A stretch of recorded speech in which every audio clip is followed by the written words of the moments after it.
This is the ZMAR Podcast. Elite Benefits of America helps small and mid-sized companies with their health insurance programs. And now, your host, Butch ZMAR. Employers have to go through enough pain to make any changes.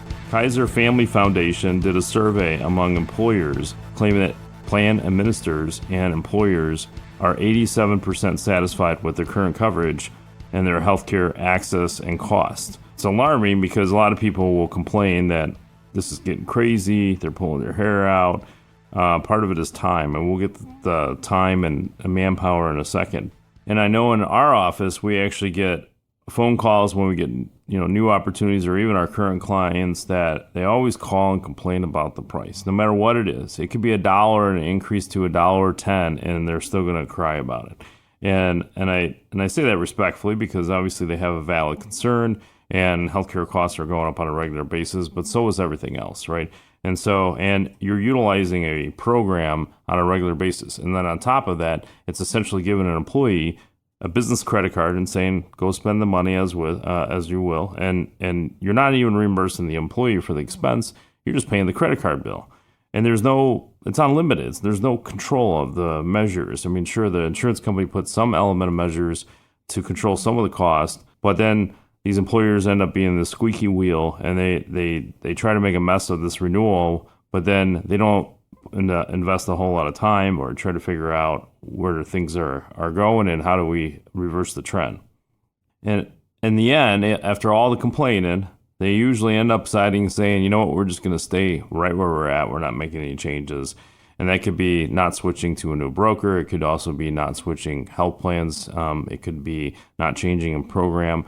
I know in a recent conversation with a broker, they have, it's a current client of theirs, so they have retention and relationship and everything, and they presented an idea that was going to save them $200,000 a year. It wasn't motivating enough for them. It just wasn't, even though they weren't seeing the longevity of what does that really end up doing over a period of time. So a 5-year period, it could be $1 million. It really could. So there's a lot of things that go into it that are oversighted. So, but in the end, they just say, you know what, it's easier just to stay the same than make any changes. So, but smaller businesses, on the other hand, they're getting bigger increases, right? So we have smaller businesses, especially under 50 employees, that are really motivated to make any change possible to control the outcome. The problem is, by the time we trade off benefits, some employers don't feel it's worth it. They don't want the repercussions from it. There could be some liability issues that come as a result of it. There's a lot of valuation that goes into it. Or if we do comparison with similar plans, similar opportunities, the premium savings isn't that much, or the out-of-pocket expenses offset, or maybe the network change. There's not, and so they end up staying. And a lot of those increases, instead of being an average of maybe 6%, 7% increase on large group, on smaller groups, they're usually over 10%. And so they're just more vulnerable when it comes to it. And part of the reason is these small and mid-sized companies, they're one health insurance renewal of going out of business. And that's why they combat it so much, but they kick and scream more than anything. My guess is that the survey was mostly composed of larger employers, which are more likely to stomach an increase regardless of size, right? The realistic standpoint is they're not going to get a double-digit increase in most cases, but even if they did, if it's in the low double digits, you're probably going to be just fine, or they will. But smaller companies, it just doesn't work that way.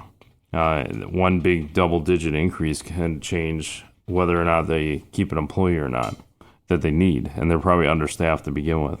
And even if they were big enough and actually had a CFO that it isn't the owner, these bigger companies could predict some of this, right? So good CFO will look at past trends, and then when they look at budgets for the next year, they've already factored. In most cases, they're already factored. We've met some CFOs that just automatically assume that the premiums won't increase, and I'm not really certain where they get this idea, because they can look at their books for the whole time they work for the company, and they've seen an increase every single year. So, but anyhow, in most cases, especially larger companies, in the hundreds, if not thousands of employees, and obviously over 10,000 employees, it's a given. But Some of the smaller companies, so even companies, between 100 and 1,000 may not have a CFO yet, but they might. And even if they do, some of them are anticipating this cost.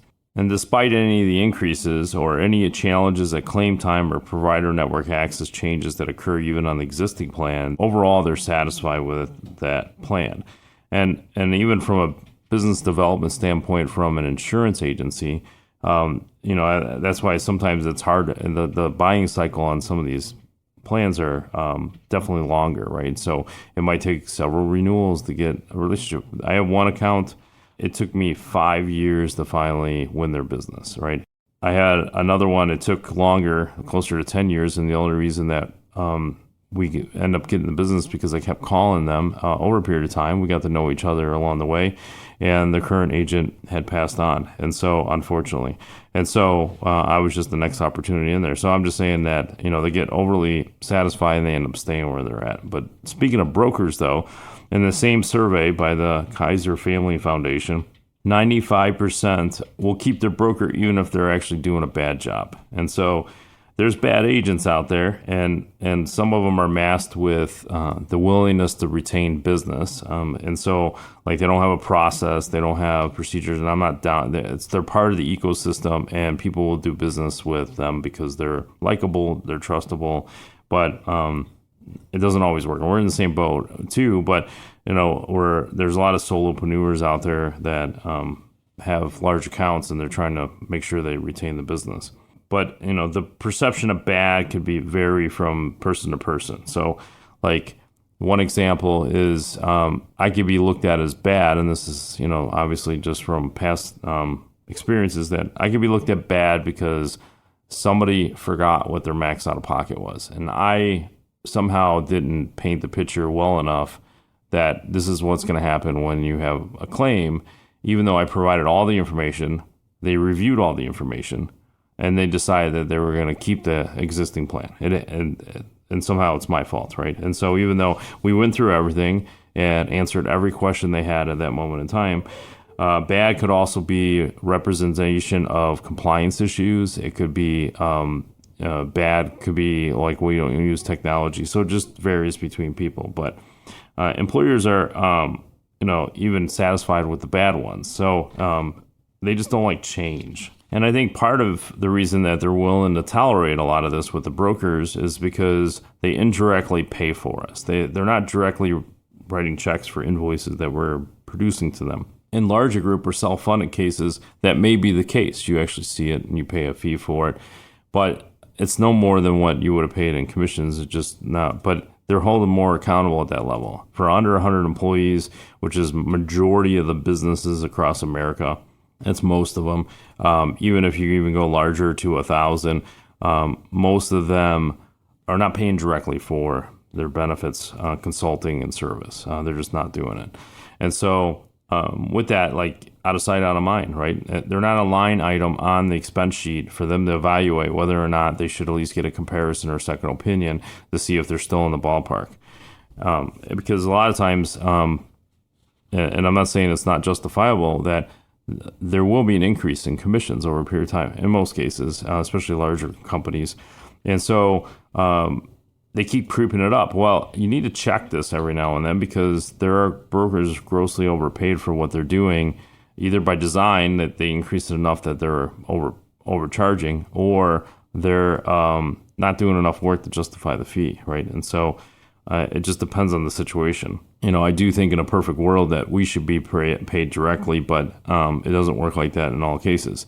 So even though there's a law saying that we're disclosing this, some brokers don't disclose their commissions, partly because the penalties are still vague, right? And so there's no real number of what the actual financial penalty is. No one's actually, to my knowledge, and we haven't read about it, and my peers agree with me, that we have not seen a penalty executed or read about it in the industry. And so it's still not there. The other reason they don't do it is because they don't want their clients to know how much they're actually making on their account. And this could be a couple reasons, right? And it's traditional for our industry. So if you talk to some traditional brokers that have been in the industry for at least 20 years, if not longer, they have this hesitancy to disclose what they're actually getting paid. Obviously, as I spell this out and you're listening to it, maybe that sounds completely obnoxious. Why would somebody not want to disclose those fees? But years ago, it wasn't even an issue, right? And premiums were more affordable, and we're talking about 40-something years ago. And even in the 90s, it was still reasonable. But as time goes on, you want to, figure out, especially when the cost goes up, you want to know what you're paying, right? So if, the average family today is $35,000 a year, how much of that is the actual broker making? And I'm telling you, it's not much per employee or per family, but overall there might be, because at a certain point where there's enough employees enrolled that we're making enough money on the account to service the account. Because on the smaller scale, even if we go down to 50 employees, in some cases, we are not paid enough for those accounts regardless of what the enrollments are. It could be 50 out of 50 enrolled and we're not paid enough. It depends on a lot of things that go into it. But on the flip side is if you, for other brokers and the type of account and their needs and their wants, desires, whatever, to meet their goals, you may run into that 50 out of 50 is way overpaid. And so there's a lot of reasons that go into it, but it's just, again, it's old school, but most of the brokers in the country are small, right? So they always feel like they have a sense of they're getting overpaid on accounts, and they got to make sure it's justifiable. So sometimes they call and create problems or try to solve as many problems as they can, or do things at their own expense, where traditionally they would be charged for that service or charged for that outsourcing of whatever they're trying to do. Because in some cases, like COBRA compliance could be covered by the broker, but it's really truly an employer expense. So like if you go to Amazon, they're paying for the COBRA expense. The broker's not eating this. It's just not there. And then you go to a smaller group, either they have to do it themselves with the aid or assistance with the broker, or it's a business expense, right? They're in the benefits business at this point. They have to do it. Some brokers will feel like it needs to be paid, and some employers look for those added value benefits. But the reality is there's a cost to everything.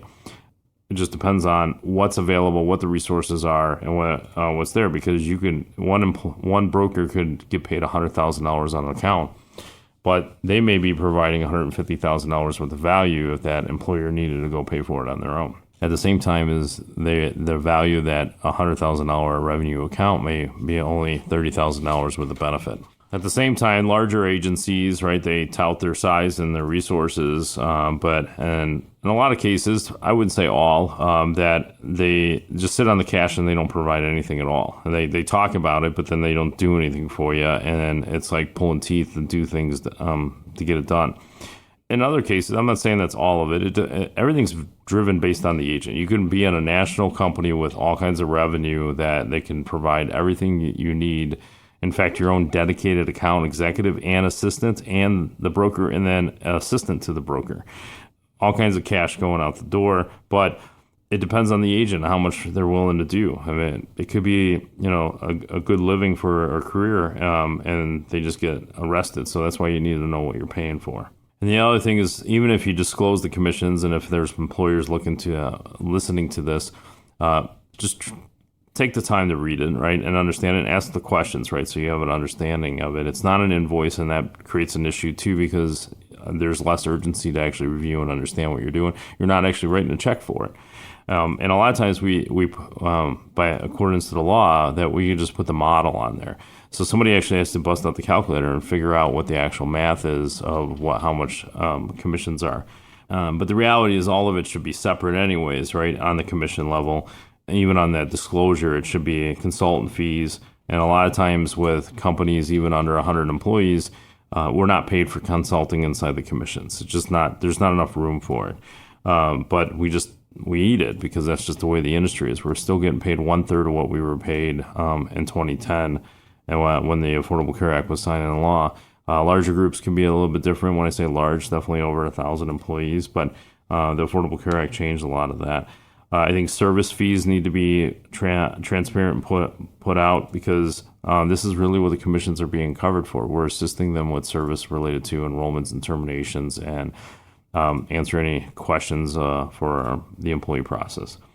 And then project fees. There's a lot of times they have scope creeping that occurs in the service models that employers are trying to push back and say, hey, we don't know what to do. Can you do this? Well, initially it's like, yeah, we could do it. It's easy for us. We'll just take care of it. Well, the problem is that now it creeps, right? And so now we're actually doing workload on a small employer in 2023. I had to call them in December and say, hey, look, we're trying to complete this task for the open enrollment and we're waiting on you.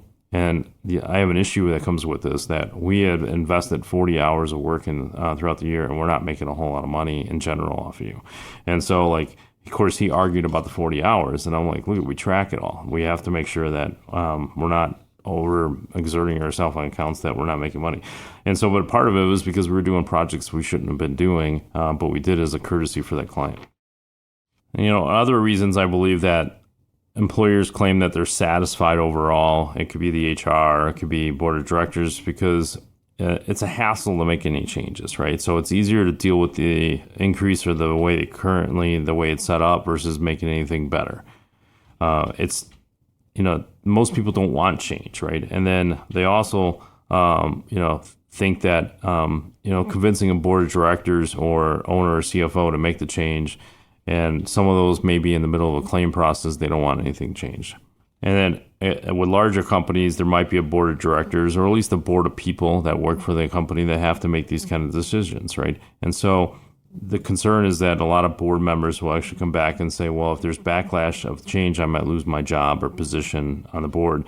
And if things were to go wrong, what's the outcome for the employees? And then having to deal with the questions of the change. Employees complain all the time. They don't want anything to change. In fact, they actually want employers to pay 100% of their premium and provide the best value in healthcare. And obviously that's not reasonable.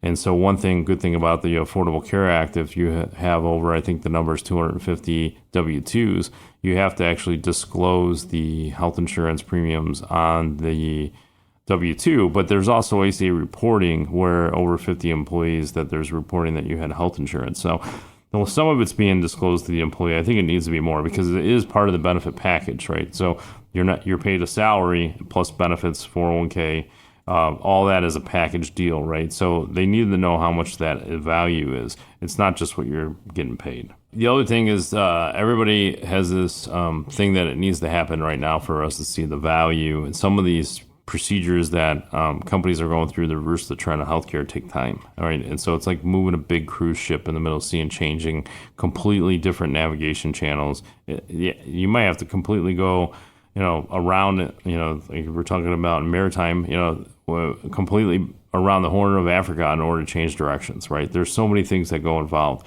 So it takes time to adjust. And some people don't give it enough time or they don't want to wait that amount of time, whereas all of a sudden years go by and you could have been saving money along the way. So in the end, it's just easier to stay where you're at. It's easier to stick with the status quo, and that way nothing changes and maybe you'll keep your job, right? So, but what if there was something better, right? And so in recent findings, Purdue University had produced some information related to their healthcare program. So they made some changes, and since 2016, they averaged 1% increase since then. Yes, 1%. It's obviously below the trend of any other healthcare program for a large employer. I think they said it was like 18,000 employees that worked there. But they made some changes, and they had to keep working those changes. It did not happen overnight. But they finally got a hold of it in 2016, and they averaged 1%. And so this is huge savings, and I'll talk about it in a second. They even lowered their employees' out-of-pocket expenses, all right, in some cases down to zero. They use financial incentives for the employees, and that's paid off dividends, and the employees are even more less out-of-pocket, right? They segmented the pharmacy to control some more of the expenses, and they were able to shop those a little bit better. And so they were able to control those expenses, right? And so, which is one of the problems J&J or Johnson & Johnson has a lawsuit against, or one of their employees filed a lawsuit against everybody in charge of the benefit plan and the company because they didn't do the employees complaining that they didn't do their due diligence on the drugs. They're still reviewing that, so I don't have outcome yet on that, but it's huge for our industry. Obviously, Purdue addressed that. And in the end, they saved $149 million. 149. I know this topic or this where I got some of this information. They had talked about if they turned around and gave that $149 million to a 4-year scholarship to students, it would actually financially help 1,600 students going through Purdue University. I'm not saying they have to do that, and that wasn't disclosed by this data. That was an example given by the person reporting on it.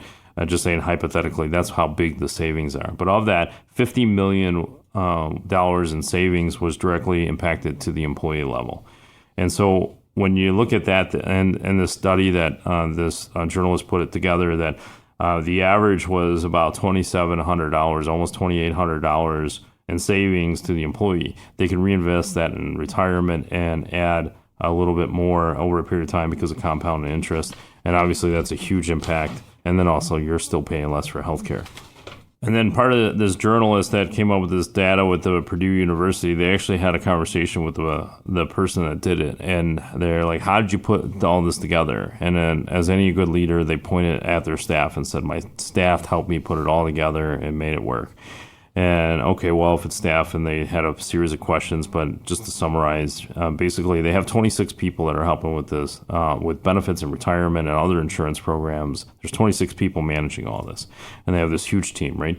And so 26 people, that's a lot, right? And so they go into and say, well, what does that mean, right? And compared it to a 7,000 employee manufacturing, and the guy was complaining that they don't have enough help. They try to work on things and they just can't do it, and they had a staff of 5 working on it, right? And so in some companies listening to this, 5 could still sound like a lot, right? But when they did some comparison based on ratios, employees versus staff, they said that basically in order to manage it well and do the good job and have those trends, right, that manufacturer needed 13 people, not 5. They're way understaffed, right? The reality is businesses, even listening to this podcast, that they could take their share of their savings of $149 million. Obviously, you may not save as much as that, but I'm just saying that you could take your portion of it. But most small and medium-sized companies out there, so especially under 1,000 employees, they scramble when it comes to their benefits renewal. Most of the time, they don't have a designated employee that actually focuses on this. Sure, there's HR. HR is managing employees. There's engagement with the employees. There's problems there. HR issues they have to comply with. They have to mitigate issues among the workplace. There's all kinds of stuff. It's not their focus, right? Even the owner, for example, have other hats to wear to get the job done. They're focused on revenue, managing employees, growth, what we're doing next, any trends that are occurring. That's their main focus. Health care and benefits renewal is just a side gig, right? And so there's a lack of attention year-round, and they really only focus the attention when needs arise, so just when the urgency is there. So there's just a lot of lack of attention that goes into the benefit plan for any small and mid-sized company. So the reality is businesses need to commit more, right? We need to invest time. I know we did another podcast on the actual time and the rate of returns on it, but the reality is you need to spend more time. You may need to outsource some of this more, and it could be starting out with working out an agreement with the benefits broker to pay them more, or outsource it to an HR outsourcing company to focus on this project, right? It'll be cheaper to do that than hiring somebody, but I'm telling you that you need to spend more time than just the renewal, so you get your portion of the $149 million in savings directly back to the bottom line. You could redistribute how you wish inside the company.